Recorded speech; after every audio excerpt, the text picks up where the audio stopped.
Aviator. Rusha ndege, ushinde. Wapi utatua? Uamuzi ni wako. Aviator inapatikana kupitia pmbet.co.tz. Watu waliafiki sana kwenye press yako baada ya kuulizwa swali kuhusiana na kifo cha aliyekuwa kiongozi wa Iran, na ukasema yule hajafa. Maswali yalikuwa mengi, lakini ukatoa ufafanuzi, watu wakaafiki kile ambacho amekizungumza. Tumeona hapa karibuni ametambulishwa mtoto wake, amepewa madaraka kuwa na kushika nafasi ya baba yake. Kwa ile nafasi ambayo amepewa, unadhani kuna mabadiliko yataenda kutokea? Amani labda Iran itaamua kusuluhisha ama kukaa chini mezani na kuweka mambo sawa? Mtoto wa nyoka ni nyoka. Ndio maana nikasema hajafa. Plani kubwa ya taifa la Marekani baada ya skendo zao na propaganda ambazo walikuwa wamezitengeneza kwa ajili ya taifa la Irani, purpose kubwa ilikuwa ni kumuondosha, ni kumpiga mchungaji. Ukimpiga mchungaji kondoo wanafanyaje? Wanatawanyika. Kwa purpose ilikuwa ni kumuondoa yule, alafu wakimuondoa ule watu wafanyaje? Waingie barabarani, vurugu zitokee, ili yeye sasa ushindi wake ukamilike. Na ushindi wa Marekani sio kumuua yule kiongozi, ushindi wa Marekani ni kuiba mafuta. Sasa watu wengi hawaelewi hichi kitu, wanajizima data. Ushindi wa Marekani kwa Irani sio kumuua mtu yote pale. Ushindi wao ni kufanyaje? Ni kuiba mafuta. Sio Venezuela ile ni Irani brother. Ile sio Uganda, ile ni Irani. Watu wanafundishwa kuipenda nchi yao kutoka utoto. Yaani sio kitu kwamba eti utasema tu jamani iko hivi, watu wafuate upepo. Hamna mtu akufuata upepo Irani. Watu wana misimamo, wako smart. Sorry. Kulielewa hilo, ndio maana hakuna kilichotetereka pamoja na kumuondoa yule rais. Si wanadai mamua. Nini kimetetereka? Hakuna. Kipigo kinaendelea. Israeli wanapigwa kama kawa, na nchi zilizozunguka Irani zinachezea kipigo kama kawa. Dubai wanachezea kipigo, sijui nani, Yordani, wote waliomkumbatia adui wanachezea kipigo kama kawaida. Kwa hiyo kusema umemuua yule kiongozi ni kuua generation yake yote. Mimi ndo ndakuelewa umeua. Lakini kumuondoa papa, hujaua Ukatoliki. Kumuua mufti ushehe mkuu wa Maka, hujaua Uislamu. Unaelewa? Ndio ninachomaanisha mimi hapa. Ugaidi ukitaka kuondoa, umeona yule jamaa yule kiongozi wa madawa yule aliyeuawa Mexico. Hujaua pale uwezo kusema umemaliza kuuza eti madawa hayatauzwa. Ni uongo. Wewe mtu ana jeshi, mtu mpaka ana jeshi. Wewe unafikiri mtu ana gani? Yule ana marafiki zake. Na marafiki zake sio wadogo. Sasa hii tutakuja kulizungumza siku nyingine.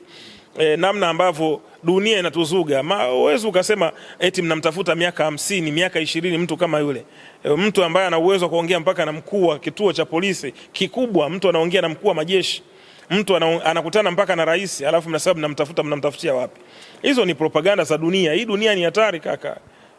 Unangolewa meno alafu unapewa meno ya bandia. Iko hivyo. Na hiyo kuteuliwa kwa mtoto wake, vita bado inaendelea. Vita bado inaendelea. Tena anaweza akaa huyu nyoka zaidi kuliko hata mwamba mwenyewe. Kwa sababu yule hana unajua watu hawaelewi tu. Kaka, wale watu wa fi sabilillah wale. Mtu wa fi sabili, ogopa mtu ambaye yani wewe hapo ulipo unaogopa kufa kishenzi. Lakini kuna mtu yuko Irani pale ana miaka 10 tu tayari haogopi kufa. Unaelewa vizuri? Wewe uwezo ukatofautisha komando kutoka Somalia alafu mfanisha na komando kutoka Kenya. Ni vitu viwili tofauti. Huyu anakwenda kupigana vita ili afe. Yaani mahesabu ya kurudi hayapo. Alafu kuna naye kwenda kupigana vita ana mahesabu ya kuja kumlea mtoto. Hawa ni watu wawili tofauti. Hata mashambulizi yake yatakuwa tofauti. Yaani kuna mmoja anakwenda kupigana vita ili asirudi, alafu kuna mmoja anapigana vita ili aje atunze familia. Hivi ni vitu viwili tofauti. Sasa ukipigana na mtu wa namna hiyo, ukishambuliana na mtu wa namna hiyo, lazima ujue unapigana na mtu wa aina gani. Ni hatari kabisa. Yuko tayari kufanya chochote, lengo atimize kila alichonacho. Ndio maana Trump inabidi akae chini ajifunze nini maana ya Shia. Ajifunze nini maana ya jihadi. Maybe hawajamueleza kiupana. Ndio maana mwamba akakaa hivi yani. Nielewa vizuri. Watu wanalala wamefanya hivi. Kwamba ni kifa alhamdulillah.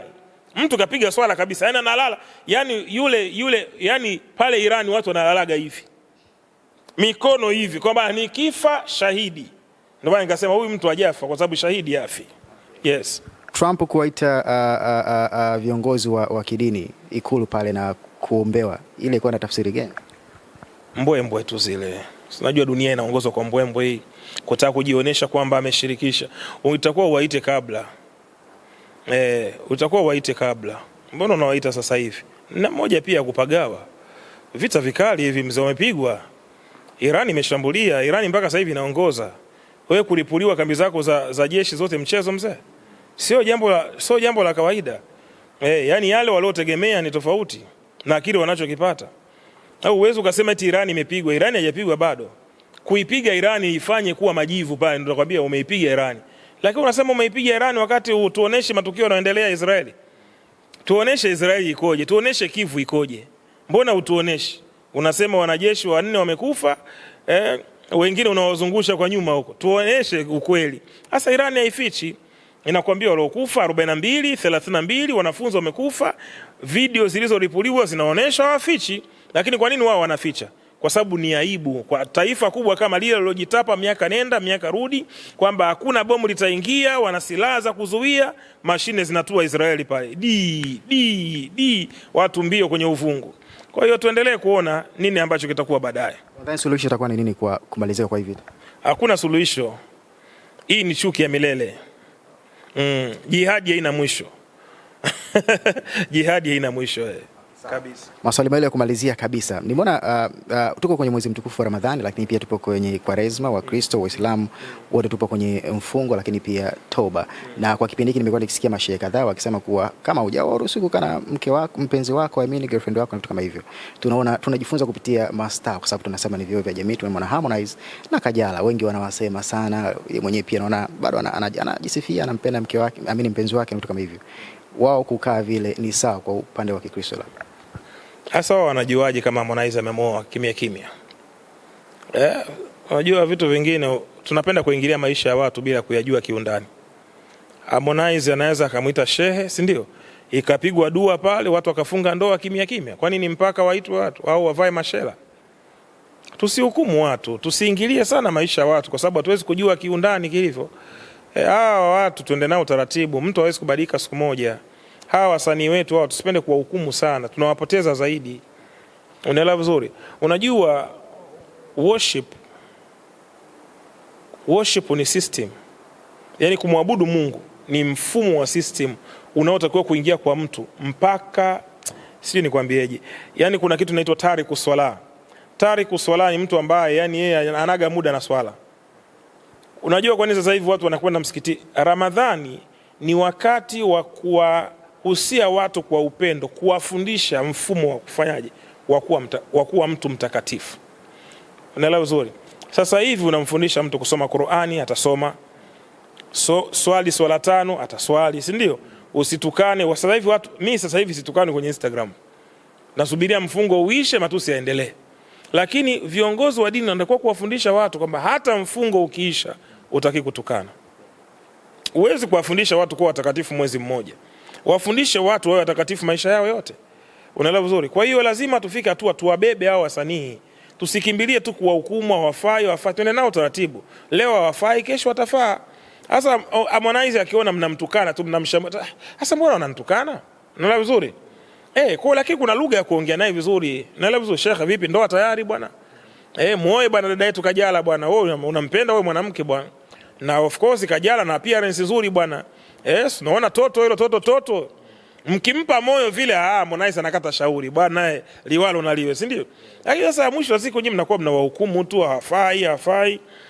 Uwezi kumrekebisha mtu kwa kumpeleka jela. Otherwise walioko jela wangetoka wakawa watakatifu. Nilishai kusikia story moja, jambazi mmoja yuko jela anamlaumu jambazi mwenzie. Wewe ulirukaje pale? Pale unaruka na miguu miwili. Yaani yeye mwenyewe yuko jela na anamlaumu mwenzie yuko jela. Kwa hiyo watu wanakwenda jela, wanatoka badala wao watakatifu wanakuwa hatari zaidi. Kwa hiyo jela hainyoshi mtu kuwa mtakatifu. Jela inafanya mtu kuwa mbaya zaidi, kuwa hatari zaidi. Uwezi kumnyoosha mtoto kwa kumpiga sana, unamtengenezea usugu. Ila unaweza ukamfundisha kwa baadhi ya vitu na akaelewa. Kwa hiyo mwisho wa siku tuwaombee tu hawa watu badala ya kuwahukumu na kuwaona kwamba hawafai katika jamii. Tuongee nao vizuri. Yes. Sawa. Lote la kumalizia kwa watu ambao wanatazama kuelekea siku ya wanaume, lakini pia kuna swali niliulizwa hapo, Rayvanny atakuwepo?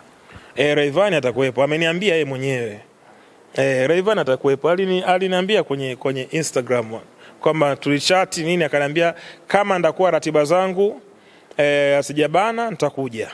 Kwa hiyo nawakaribisha na wasanii wengine pia wote wanaonifuatilia waje kwenye hii. Ni event ya wanaume na haina ubaguzi wa dini, mtu yoyote anaweza kaja. Yes. Asante sana. Shukrani.